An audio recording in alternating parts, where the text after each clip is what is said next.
Now with Northwestern student Bradley Locker, co-editor-in-chief of SB Nation's Inside in You. You were the one we saw actually just speaking on video.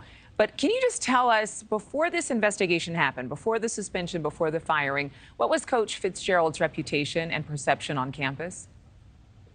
I think really it was a glimmering reputation. He was viewed as kind of the epitome of what you would want a college football coach to be, somebody who seemingly embodied every single value that a coach should have, viewed as an outstanding human being, an empathetic coach, a coach who always advocated the best for his players. And I think that's what makes a lot of this news so jarring to so many people, especially so many former players, is that Fitzgerald had never been presumed to have done anything like this until all of this news came out, and nobody even could have considered all of these reports until obviously the information that we know now.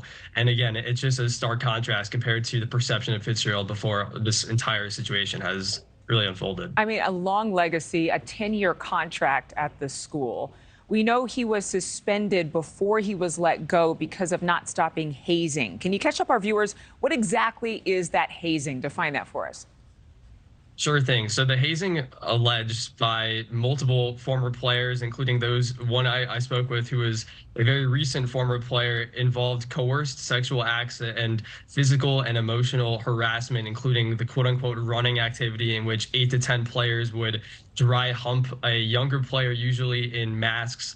Also something called the quote unquote car wash, which I had heard had happened from a player who graduated in 2007, as early as that, dating back that long, which involved players rubbing up against one another naked in a shower, sometimes involving a hose.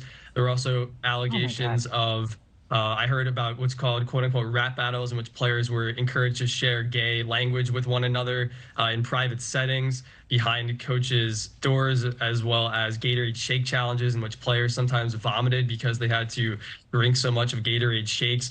So certainly very serious allegations, and I think that's why Northwestern moved so swiftly to fire Fitzgerald regarding what was told and the severity of the allegations. But to be clear, the coach himself not involved in any of this, but there was presumption, and again, that led to his firing, that he couldn't have not known.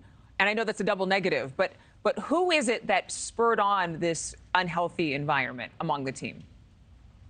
I mean, you kind of hit the nail on the head. It would fall squarely on the shoulders of Fitzgerald. Even if he seemingly did not know, he would likely have a responsibility to know, because it is his program. And that's what one former player told me, that at the end of the day, he's responsible for what occurs in his locker room, for what occurs behind the closed doors of the Walter Athletic Center, Ryan Fieldhouse, or even any part of Northwestern football, whether it's in Wisconsin or in Camp Kenosha or in Evanston. And I think that's likely why President Michael Schill decided to part ways with Fitzgerald, that he just had a responsibility to know what was going on and failed to meet that. There was a whistleblower, a former player, that revealed some of the details similar to what you just shared with us on air of a student names on a whiteboard who are going to be punished in some way, in an inappropriate way, in a sexualized way. But is there expectation of more fallout on campus, that other assistant coaches, defensive coaches, or perhaps other players are going to face penalties because of this action? It's very much a good question. I think at the time the answer is unknown. I think several assistant coaches have decisions of their own to make whether or not they want to stay at Northwestern, because everybody was brought in by Fitzgerald, including some longtime assistants like offensive line coach Kurt Anderson, Tim McGarrigle, the linebackers coach. And as of now, the acting head coach is prior defensive coordinator David Braun, who was only hired in January and had never been a coordinator at the Power 5 level until he came to Northwestern.